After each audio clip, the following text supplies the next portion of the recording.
अवधूतोपाख्यान कुरर से लेकर भृंगी तक 7 गुरुओं की कथा। अवधूत दत्तात्रेय जी ने कहा, राजन, मनुष्यों को जो वस्तुएं अत्यंत प्रिय लगती हैं, उन्हें इकट्ठा करना ही उनके दुख का कारण है। जो बुद्धिमान पुरुष ये बात समझकर अकिंचन भाव से रहता है, शरीर की तो बात ही अलग, मन से भी किसी वस्तु का संग्रह नहीं करता, उसे अनंत सुख स्वरूप परमात्मा की प्राप्ति होती है। एक कुरल पक्षी अपनी चोंच में मांस का टुकड़ा लिए हुए था। उस समय दूसरे बलवान पक्षी जिनके पास मांस नहीं था, उसे छीनने के लिए उसे घेर कर चोंचे मारने लगे। जब कुरल पक्षी ने अपनी चोंच से मांस का टुकड़ा फेंक दिया, तभी उसे सुख मिला। मुझे मान या अपमान का कोई ध्यान नहीं है, और घर एवं परिवार वालों को जो चिंता होती है वह मुझे नहीं है। मैं अपने आत्मा में ही रमता हूँ और अपने साथ ही क्रीड़ा करता हूँ। ये शिक्षा मैंने बालक से ली है, अतः उसी के समान मैं भी मौज से रहता हूँ। इस जगत में 2 ही प्रकार के व्यक्ति निश्चिंत और परमानंद में मग्न रहते हैं। एक तो भोला भाला निश्चेष्ट नन्हा सा बालक, और दूसरा वह पुरुष जो गुणाती हो गया हो। एक बार किसी कुमारी कन्या के घर उसे वरण करने के लिए कई लोग आए हुए थे। उस दिन उसके घर के लोग कहीं बाहर गए हुए थे, इसलिए उसने स्वयं ही उनका आतिथ्य सत्कार किया। राजा उनको भोजन कराने के लिए वह घर के भीतर एकांत में धान कूटने लगी। उस समय उसकी कलाई में पड़ी शंख की चूड़ियां जोर जोर से बज रही थी। इस शब्द को निंदित समझकर कुमारी को बड़ी लज्जा मालूम हुई, और उसने एक एक करके सब चूड़ियां तोड़ डाली, और दोनों हाथों में केवल 2-2 चूड़ियां रहने दी। अब वह फिर धान कूटने लगी, परंतु वे 2-2 चूड़ियां भी बजने लगी। तब उसने एक एक चूड़ी और तोड़ दी। जब दोनों कलाइयों में केवल एक एक चूड़ी रह गई, तब किसी प्रकार की आवाज ना हुई। रिपुदमन उस समय लोगों का आचार विचार निरखने परखने के लिए इधर उधर घूमता घामता मैं भी वहां पहुंच गया था। मैंने उससे ये शिक्षा ग्रहण की कि जब बहुत लोग एक साथ रहते हैं तब कलह होता है, और 2 आदमी साथ रहते हैं तब भी बातचीत तो होती ही है। इसलिए कुमारी कन्या की चूड़ी के समान अकेले ही विचरना चाहिए।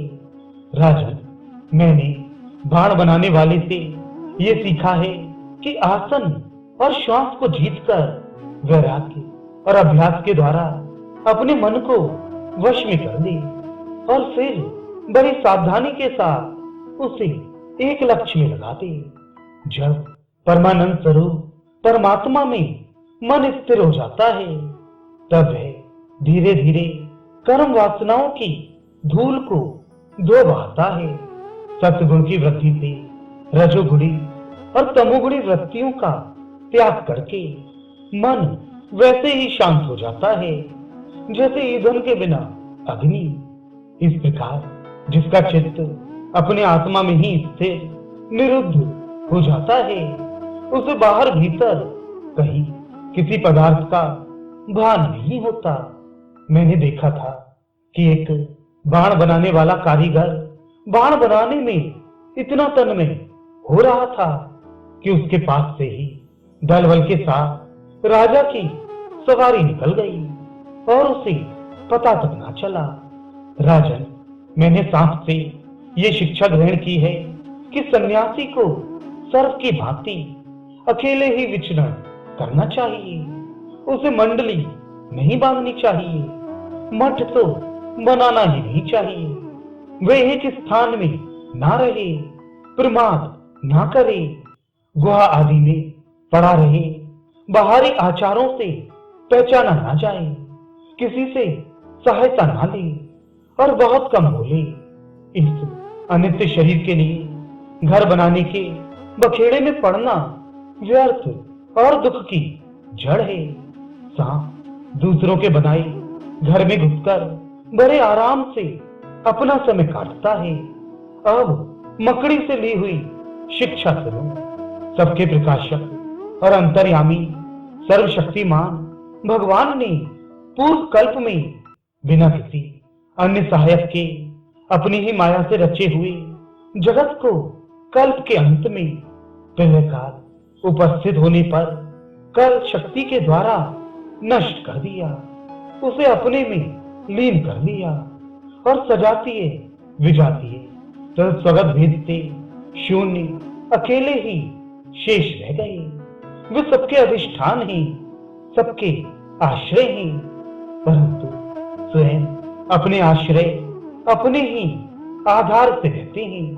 उनका कोई दूसरा आधार नहीं है।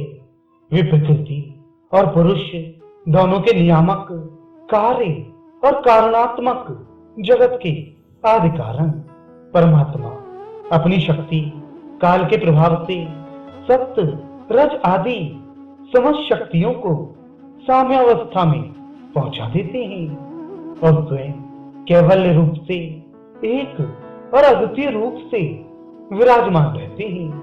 वे केवल अनुभव स्वरूप और आनंद घन मात्र हैं। किसी भी प्रकार की उपाधि का उनसे संबंध नहीं है। वे ही प्रभु केवल अपनी शक्ति काल के द्वारा अपनी त्रिगुणमय माया को क्षुब्ध करते हैं और उससे पहले क्रिया शक्ति प्रधान सूत्र महतत्व की रचना करते हैं।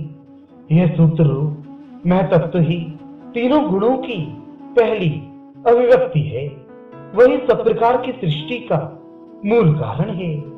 उसी में ये सारा विश्व सूत्र में ताने बाने की तरह ओतप्रोत है और इसी के कारण जीव को जन्म मृत्यु के चक्कर में पड़ना पड़ता है।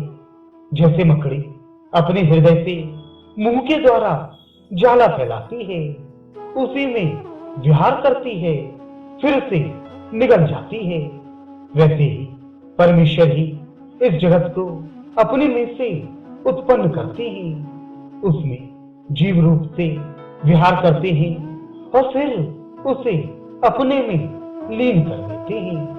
राजन, मैंने भृंगी कीड़े से यह शिक्षा ग्रहण की है कि यदि प्राणी स्नेह से, द्वेष से अथवा भय से भी जानबूझकर एकाग्र रूप से अपना मन किसी में लगा दे तो उससे उसी वस्तु का स्वरूप प्राप्त हो जाता है। राजन, जैसे भृंगी एक कीड़े को ले जाकर दीवार पर अपने रहने की जगह बंद कर देता है और वह कीड़ा भय से उसी का चिंतन करते करते अपने पहले शरीर का त्याग किए बिना ही उसी शरीर से तद्रूप हो जाता है।